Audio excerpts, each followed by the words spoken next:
मेरे पति रमेश एक प्राइवेट कंपनी में अकाउंटेंट थे। उनकी पगार अच्छी थी, फिर भी हम लोग भारी कर्जे से दबे हुए थे। शेयर मार्केट में रमेश ने बार बार घाटा उठाया, पर बहुत अमीर बनने की धुन के चलते इस लत ने अब तक उनका पीछा नहीं छोड़ा था। मैंने अपनी सहेली प्रियांशी से कहीं नौकरी के लिए कहा। वह एक कंपनी में नौकरी करती थी। एक दिन वह मुझे लेकर अपनी कंपनी गई। वहां उसने मेरी मुलाकात अपने बॉस सुधीर से कराई। सुधीर की सिफारिश पर मुझे नौकरी जरूर मिल जाएगी, ऐसा आश्वासन देकर प्रियांशी मुझे उनके पास लाई थी। सर, मुझे नौकरी की सख्त जरूरत है, आप मेरी सहायता कीजिए प्लीज। ये प्रार्थना करते हुए मेरी आंखों में एकाएक आंसू छलक आए। मेरी खूबसूरती से सुधीर बहुत प्रभावित हुआ। मैंने अब तक सुधीर के दिल में खास जगह बना ली थी। उन्होंने मुझसे कहा कि मैं भविष्य में उनसे संपर्क बनाए रखूं। मैं पूरी कोशिश करूंगा कि आपका काम हो जाए। इस कागज पर आप जरूरी संपर्क लिख दे। उन्होंने पेन और पेन मुझे पकड़ा दिया। करीब 10 मिनट बाद मैं प्रियांशी के साथ चली आई, लेकिन इन कुछ मिनटों मैंने उनका दिल जीत लिया था। मुझको कलर की नौकरी दिलाना उसके लिए कठिन काम नहीं था। करीब एक हफ्ते बाद वह मेरी नियुक्ति की अच्छी खबर लेकर शाम को मेरे घर पहुंच गए।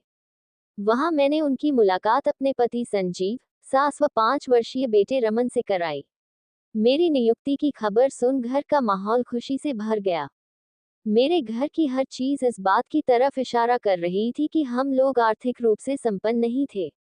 मेरे पति बातनी किस्म का इंसान था। उनकी बातों से उन्हें भी मालूम हो गया कि उसकी स्टॉक मार्केट में बहुत दिलचस्पी थी। कुछ देर बाद रमेश मुंह मीठा कराने के लिए बाजार मिठाई लेने चला गया। सुधीर ने आग्रह करके मुझको अपने सामने बैठा लिया। सर, आपकी कृपा से मुझे नौकरी मिली है और मैं आपका यह एहसान कभी नहीं भूलूंगी। अब 2 वक्त की रोटी और रमन की पढ़ाई का खर्च मैं अपने बूते पर उठा सकूंगी। मेरी बड़ी बड़ी आंखों में सुधीर के लिए सम्मान के भाव उसे साफ नजर आए। तुम्हें नौकरी दिलाने वाली बात अब खत्म हुई। इसके बाद तुमने मुझे धन्यवाद कहा तो मैं फौरन उठकर चला जाऊंगा। सुधीर ने अपनी आवाज को नाटकीय रूप से सख्त किया, पर उसके होठों पर मुस्कुराहट बनी रही। अब नहीं दूंगी धन्यवाद सर, मैं मुस्कुराए और फिर उठकर रसोई की ओर चली गई। कुछ देर बाद बड़े अच्छे माहौल में हम सब ने चाय नाश्ता किया। फिर सुधीर हमसे विदा लेना चाहता था, पर ऐसा संभव नहीं हुआ, क्योंकि बेहद अपनेपन के साथ आग्रह करके मैंने उसे रात का खाना खाकर जाने के लिए रोक लिया। उस शाम के बाद से सुधीर का घर में आना जाना निमित्त सा हो गया। कुछ दिनों के बाद रमन के जन्मदिन की पार्टी में वे शामिल हुए। फिर एक त्योहार आया और मैंने उन्हें घर खाने के लिए आमंत्रित किया। धीरे धीरे हमारे परिवार के साथ उनके संबंध गहरे होते चले गए। मैंने देखा धीरे धीरे सुधीर मेरी तरफ आकर्षित होने लगा है। एक दिन अपने रूम में चाय पीते हुए सुधीर ने मुझसे पूछा, तुम्हें पता है राखी, मैं किस दिन को अपने लिए भाग्यशाली मानता हूँ? आप बताओगे नहीं तो मुझे कैसे पता चलेगा? मैंने जवाब सुनने के लिए अपना ध्यान उसके चेहरे पर केंद्रित कर लिया। जिस दिन तुम मेरे पास नौकरी पाने के सिलसिले में आई थी, सुधीर ने कहा। मेरे लिए तो वह यकीनन महत्वपूर्ण दिन था, मैं बोली। पर आप क्यों उसे अपने लिए भाग्यशाली मानते हैं? वह दिन मेरे जीवन में न आया होता तो आज मैं तुम्हारे जैसी अच्छी दोस्त कैसे पाता? उसके स्वर की भावुकता को पहचान कर मैं नजरें छिपाकर फर्श को निहारने लगी। तुम मेरी अच्छी दोस्त हो ना राखी? मैंने उसकी तरफ देखकर एक बार सिर हिलाकर हाँ कहा और फिर से नीचे फर्श देखने लगी। उसने अपना हाथ बढ़ाकर मेरे हाथ पर रखा और मेरी आंखों में आंखें डालकर बोला, तुम मुझे अपना समझकर हमेशा अपने दुख दर्द मेरे साथ बांट सकती हो। थैंक्स। मेरे होठों पर छोटी सी मुस्कान उभरी। मेरे हाथ पर उसकी पकड़ थोड़ी मजबूत थी। मैंने अपना हाथ आजाद करने का प्रयत्न किया, पर असफल रही। कुछ घबराए से अंदाज में मैंने उसके चेहरे पर खोजपूर्ण दृष्टि डाली। वह बड़े प्यार से मेरा चेहरा निहार रहा था। उसके आंखों के भाव पढ़कर मेरे गोरे गाल अचानक गुलाबी हो उठे। वह मुझे चाहता है, ये बात उस दिन मैं पूरी तरह से समझ गई। उस दिन से हमारे संबंध एक आयाम में प्रवेश कर गए। हमारे लिए दोस्ती की सीमा लांघना गलत होगा सर। राजेश को धोखा देकर मैं गहरे अपराध बोध का शिकार बन जाऊंगी। जब भी वह मुझसे प्रेम का इजहार करने का प्रयास करता, मेरा यही जवाब होता। मुझको उसके प्रस्ताव में बिल्कुल रुचि ना होती तो मैं आसानी से उससे कन्नी काट लेती। मैं अपने घर की परिस्थितियों से खुश नहीं थी। राजेश का व्यवहार, आदतें, वह घर का खर्च चलाने में उसकी असफलता मुझे दुखी रखते। सुधीर मेरी बातें बड़े धैर्य से सुनता। जब मेरा मन हल्का हो जाता तभी वह हंसी मजाक व छेड़छाड़ शुरू कर देता। मेरे जन्मदिन से एक दिन पहले उसने जिद करके मुझसे अपने घर चलने का प्रस्ताव रखा और कहा, अपने हाथों से मैंने तुम्हारे लिए खीर बनाई है, अगर तुम मेरे यहाँ चलने से इनकार करोगी तो मैं नाराज हो जाऊंगा। उसकी प्यार भरी जीत के सामने थोड़ी ना नुक्कड़ करने के बाद मुझको झुकना ही पड़ा। सुधीर ने मेरे जन्मदिन के मौके पर एक सुंदर साड़ी उपहार में दी और मुझे पहली बार उसने अपनी बाहों में भरा तो मैं घबराए लहजे में बोली, नहीं, ये सब ठीक नहीं है, मुझे छोड़ दीजिए प्लीज। अपनी बाहों की कैद से उसने मुझे मुक्त नहीं किया, क्योंकि मैं छूटने का प्रयास बड़े बेमन से कर रही थी। मेरे मादक जिस्म का नशा उस पर कुछ इस तरह हावी था कि उसने मेरे कानों और गर्दन को गर्म सांसें छोड़ते हुए चूम लिया। मैंने झुरझरी के साथ सिसकारी ली, मुंह से नाना करती रही, पर उसके साथ और ज्यादा मजबूती से मैं लिपट भी गई। मुझको गोद में उठाकर वहां बेडरूम में ले आया। वहां उसके आगोश में बनते ही मैंने सब तरह का विरोध समाप्त कर समर्पण कर दिया।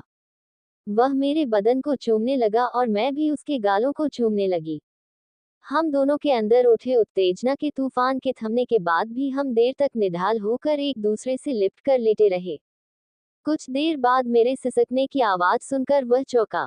मेरी आंखों से आंसू बहते देख वह प्यार से मेरे चेहरे को चूमने लगा। मेरी सिसकियां कुछ देर बाद थमी तो उसने पूछा, क्या तुम मुझसे नाराज हो? जवाब में मैंने उसके होठों का चुंबन लिया और भावुक स्वर में बोली, प्रेम का इतना आनंददायक रूप मुझे दिखाने के लिए धन्यवाद सुधीर। हमारे संबंध एक नए आयाम में प्रवेश कर गए। मैं ही नहीं बल्कि मेरे घर के बाकी सदस्य भी सुधीर को अच्छे लगने लगे। वह भी अपने को हमारे घर का सदस्य समझने लगा। वह मेरे घर वालों की जरूरतों का ध्यान रखता। एक दिन सुधीर के माता पिता उससे मिलने आए। उसके लिए एक रिश्ता आया हुआ था। वह दोनों इसी सिलसिले में उससे बात करने आए थे। उसकी माँ बोली, तुम कब चलोगे उसे देखने? किसी दिन चलेंगे, उसने गोलमोल सा जवाब दिया। अगले रविवार को चले देखेंगे, उसने फिर टालने की कोशिश की। उसके पिता अचानक गुस्से में बोले, इससे तुम चलने को हाँ नहीं कहवा सकोगी, क्योंकि आजकल इसके सिर पर उस राखी का जुनून सवार है। प्लीज पापा, बेकार की बातें ना करें, राखी से मेरा कोई गलत रिश्ता नहीं है। वह नाराज हो उठा। अपने बाप से झूठ मत बोलो सुधीर, यहाँ क्या चल रहा है, इसकी रिपोर्ट मुझ तक पहुँचती रहती है। लोगों की गलत व झूठी बातों पर आप दोनों को ध्यान नहीं देना चाहिए।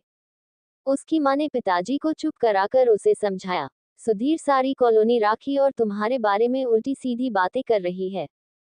उसका यहाँ आना जाना बंद करो बेटा, नहीं तो तुम्हारा कहीं रिश्ता होने में बड़ा झंझट होगा। माँ, किसी से मिलना जुलना गुनाह है क्या? मेरी जान पहचान और बोलचाल सिर्फ राखी से ही नहीं, मैं उसके पति और उसकी सास से भी खूब हंसता बोलता हूँ। कुछ देर और समझाने के बाद माँ पिताजी को लेकर चली गई। उनके जाने के काफी समय बाद तक वह बेचैन व परेशान रहा। फिर शाम को जब उसने मुझसे फोन पर बातें की तब उसका मूड कुछ हद तक सुधरा। एक दिन मुझको अपनी बाहों में भरकर सुधीर बोला, मेरा मन करता है कि तुम हमेशा मेरी बाहों में इसी तरह बनी रहो, अब तो अपने इस घर का अकेलापन मुझे काटने लगा है। उदास से लहजे में मैंने जवाब दिया, हम दोनों को सामाजिक कायदे कानून का ध्यान रखना ही होगा। अपने पति व सास को छोड़कर सदा के लिए आपके पास आ जाने की हिम्मत मुझ में नहीं है। फिर मेरा ऐसा कदम बेटे रमन के भविष्य के लिए ठीक नहीं होगा और उसके हित की फिक्र मैं अपने जान से ज्यादा करती हूँ। जो बात दिमाग में बैठ जाए फिर उसे भुलाना या निकाल कर बाहर फेंकना बड़ा कठिन होता है। मैं सुधीर के बहुत करीब थी, फिर भी उसके अंदर का असंतोष और बेचैनी बढ़ती ही गई। एक बार बेटे के जन्मदिन के कुछ रोज पहले राजेश को स्टॉक मार्केट से अच्छा फायदा हुआ। तड़क भड़क से जीने के शौकीन राजेश ने फौरन रमन के जन्मदिन की पार्टी धूमधाम से मनाने का फैसला लिया। उस दिन घर के आगे टेंट लगा, हलवाई ने खाना तैयार किया। कम से कम 250 से 300 लोग वहां जरूर उपस्थित रहे होंगे। मैंने और राजेश ने इतनी अच्छी पार्टी देने के लिए खूब वाहवाही लूटी। उस दिन सुधीर एक तरफ उपेक्षित सा बैठा रहा। मुझको फुर्सत नहीं मिली उसके साथ चंद मिनट भी गुजारने की, क्योंकि उसके साथ हंस बोलकर मैं अपने करीबी रिश्तेदारों को बात बनाने का मौका नहीं देना चाहती थी। वह जब इस तरह की कसमकस से तंग आ गया तो बिना किसी को बताए घर चला गया। उस रात उसे बिल्कुल नींद नहीं आई। उसकी सारी रात करवाते बदलते गुजरी, पर सुबह मन शांत था। पिछली परेशानी भरी रात के दौरान उसने अपनी जिंदगी से जुड़े कुछ महत्वपूर्ण निर्णय लिए थे। अगले दिन जब मैं उसके पास गई तो उसके गंभीर चेहरे को देखकर मैं चिंतित स्वर में बोली, क्या आपकी तबीयत ठीक नहीं है? मैं ठीक हूँ, उसने मुझे अपने सामने बैठने का इशारा किया। कल पार्टी में किसी ने कुछ गलत कहा, गलत व्यवहार किया, मैं परेशान हो उठी। नहीं, ऐसी कोई बात नहीं हुई। फिर यूं बुझे बुझे से क्यों लग रहे हो? रात को ठीक से सो नहीं पाया? किसी बात की परेशानी थी? हाँ, मैं तुम्हारा ही इंतजार कर रहा था राखी। कुछ जरूरी बातें करनी है मुझे तुमसे। कहो, मैंने बोला। उसने भावहीन स्वर में मुझे बताया, मैं आज उस लड़की को देखने जा रहा हूँ जिसका मेरे लिए रिश्ता आया है। मैं तो हमेशा आपको वहां जाने की सलाह देती रही हूँ राखी, मैं खुद नहीं जाता क्योंकि तुम्हारे अलावा किसी और स्त्री को अपनी जिंदगी में प्रवेश देना मुझे अनुचित लगता था। वैसा करना उस लड़की के साथ धोखा करना होता। क्या अब आपने मुझे अपने दिल से निकालने का फैसला कर लिया है? ये कहते कहते मेरी आंखों में आंसू छलक आए। राखी, तुम बिना आंसू बहाए मेरी बात को समझने की कोशिश करो प्लीज। उसने अपनी आवाज को कमजोर नहीं पड़ने दिया। देखो, तुम्हारी घर गृहस्थी सदा तुम्हारी रहेगी, मैं चाहकर भी उसका स्थायी सदस्य कभी नहीं बन सकता हूँ। तुम्हारा नाम राजेश के साथ ही जुड़ेगा, मेरे साथ नहीं। ये बात कल रात मुझे बिल्कुल साफ नजर आई। चोरी का मीठा फल खाने का अपना मजा है। तुम्हारे प्यार को मैं बहुत कीमती व महत्वपूर्ण मानता रहा हूँ। अब थक गया हूँ अकेले इस घर में रातें बिताते हुए। अब मैं सिर्फ फल खाना नहीं बल्कि अपनी छोटी सी बगिया बनाना चाहता हूँ, जिसे मैं अपना कह सकूं, जिसे फलता फूलता देख मैं ज्यादा खुशी व सुकून महसूस कर सकूं। मैंने आपको अपनी घर गृहस्थी की बगिया बनाने से कभी नहीं रोका, मैं भावुक स्वर में बोली। आप जरूर शादी कर ले। आपकी इच्छा होगी तो मैं खुशी खुशी आपकी जिंदगी में प्रेमिका बनकर बनी रहूंगी। नहीं राखी, वैसा करना बिल्कुल गलत होगा। उसने तीखे स्वर में मेरे प्रस्ताव का विरोध किया। तब क्या आज आप मुझे हमेशा के लिए अलविदा कह रहे हैं? मैं रोवासी हो उठी। मुझे माफ करना राखी, दोस्ती की सीमाएं लांघकर तुम्हें अपनी प्रेमिका नहीं बनाना चाहिए था मुझे। मैं सिर्फ तुम्हारे मन में जगह बनाकर रखता तो आज मेरी शादी के कारण हमें एक दूसरे से दूर ना होना पड़ता। मैं उठकर खड़ी हो गई और थके स्वर में बोली, सर, आप जैसे नेक इंसान को कभी भूल नहीं पाऊंगी, पर शायद आपका फैसला बिल्कुल सही है। मैं चलती हूँ। इतना कहकर मैं अपने आंसू पोंछते हुए घर की ओर निकल पड़ी।